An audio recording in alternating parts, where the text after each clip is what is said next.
Nat Nicole of Micros Therapy Services, and I am back with another video. Thank you guys so much for your love and your support on my most previous video. As you guys know, I appreciate it. Today, as you can see by the title, I will be talking about depression. Yes, depression, the dreaded depression. But luckily for us, I have a special guest, and her name is Janae Glasgow.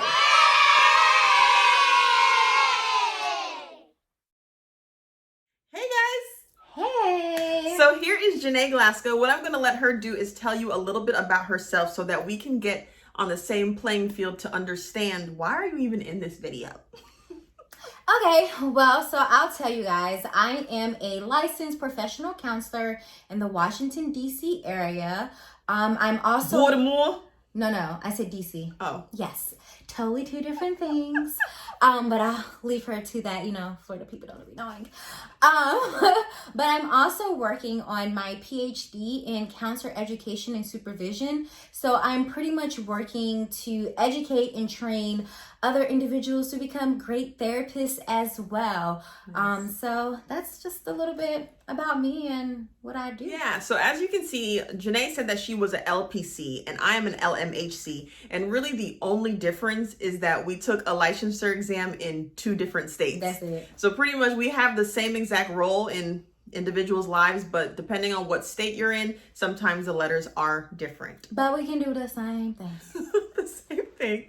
So you guys, what I want to do, why I really wanted to bring Janae, besides the fact that she's obviously a licensed therapist and besides the fact that she's obtaining her PhD, Almost. I want to talk about depression because, as you guys know, like I keep saying, we are skilled therapists and we obviously have training behind this topic. And unlike in other videos that I have where it's more so general, this topic that we're speaking on is a diagnosis or a type of diagnosis that we do work with our clients, and we just want to bring some education about it. So I'm going to give y'all guys some facts because, it's the researcher in me and we need those. Receipts.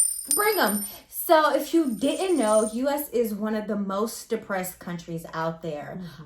In 2017, by the National Institute of Mental Health, over 17.3 million adults over the age of 18 identified having at least one major episode of depression. Even within that, approximately 11 million individuals in the U.S. 18 or older have had a major depressive episode with severe impairment. But then it's like... So, Janae, what is a major depressive episode? So it can accommodate a array of things, right? So not only are you experiencing certain symptoms for a 2-week period, so I guess I should start off with the symptoms, right? So that can be something as, just not getting out of the bed every day, like just, I don't want to start today, like come back tomorrow. Not eating or losing weight or gaining weight, right? Because you just constantly need them chips. Another thing is losing interest in things you once had interest in. Let's say that you used to love going to the gym. You used to love spending time with this person, that person. All of a sudden your interest in those things have like depleted. You're no longer interested and you literally don't know why. And we got to talk about that too, that sometimes it's not a reason of knowing why. It can kind of like, I don't want to say hit you out of nowhere, but sometimes that is possible that you can experience depressive symptoms out of nowhere. So we talked about fatigue. We talked about loss of appetite or a gain of appetite, losing interest or pleasure in things that you once. Isolating. Did we say isolating? Oh, no, we didn't. So isolation as well, right? Where you're like, don't want to be bothered by anybody. Your lack of hygiene sometimes can be affected. Now, granted, if you have experienced depression, it's not necessarily going to mean that you're going to experience all of these things. It could be a few of those things, or for some people, it might be all of those things. So. And then another thing that I think is important is, so you might be watching this video and you might be like, you know what? Natalie and Janae, I feel like I've been kind of depressed these last 2 weeks, but you have to understand, this is just like the beginning. Like, this is how at first, when you maybe come to see a therapist, you're like, they might ask you like, have you been feeling these symptoms for this period of time? Just because you have not felt good for 2 weeks does not necessarily mean that you're clinically diagnosed as depressed. So please understand that when you're watching this video. And granted, you know, we are currently experiencing COVID, so there are probably plenty of times where you have actually experienced these symptoms, which is understandable, right? Like, we are currently isolated from a lot of our loved ones. We're not able to do the things that we once were able to do before. Some of us might experience job loss or even loss of family members. So it's okay if you have experienced some of these symptoms, but when does it become more of a depression? So going back to what Natalie said earlier about the impairment, it's kind of like you aren't able to do your day-to-day things. Like, the 2 weeks are up and, you know, it's kind of like you were able to get back on track. But now we're going in day 15 and it's just like, I'm still feeling this way. Or day 21, I'm still feeling this way. And I really don't, I kind of done everything that I needed to do. And I just can't get out of it. Yeah, and piggybacking off of that, something that's also very important, I think, to realize is that, so you reach into day 15 and you're still feeling depressed. Impairment is to the point, where you're not waking up. You have things, you have obligations that you need to take care of, and you're not doing that. You have things that you have signed up for, that people are really relying on you for, and you're not doing that. This is when it becomes impairment, when it's literally impeding on your life, where you cannot function properly. That is one of the most major times when you need to seek a therapist. You know, I'm always encouraging everyone to see a therapist because I believe, like I said, mental health is something you need to maintain. Everybody needs a therapist, even a therapist. It needs maintenance. So we're going and we're maintaining, but when it gets to that point where it's 2 weeks, 3 weeks, impairment, like you are not yourself, this is when I'm telling you guys, it's time to pick up that phone. It's time to Google. It's time to go to your nearest emergency room. It's time to seek help. So you do not need to suffer alone. And I don't know if we talked about it, but depression can be caused by an array of things. So it can be a genetic thing where, you know, it's been passed down from parent to child. A traumatic event can cause depression. So, you know, if you guys haven't heard of PTSD or post-traumatic stress disorder, or even postpartum depression, right? Where a mother has just birthed a child and that has caused her to develop depression. So we talked about genetic, we talked about a traumatic event.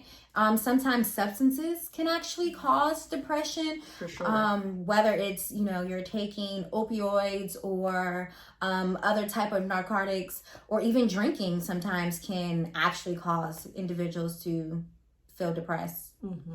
So you guys, and then another thing I want to make sure we tell you though, is we are just touching on a very small amount. You know, people can be depressed for a lot of reasons, and people's depression, the actual diagnosis, can be very different. Like you were saying earlier, just because you have this symptom doesn't necessarily mean you have this symptom. So yes, take this video and fill your brain with it, but also understand that there's a lot more education that is to be given. Is to be given. So we gave you some facts. We defined sort of what depression is. We explained to you what a depressive episode is.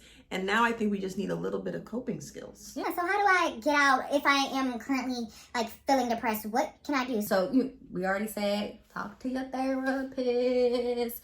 But for some people, they might need medication or, you know, going for that walk. I think a lot of times people don't realize the importance of being outside and dealing with nature. Get that vitamin D, get that sun. Like I said, going for the walk, calling a friend.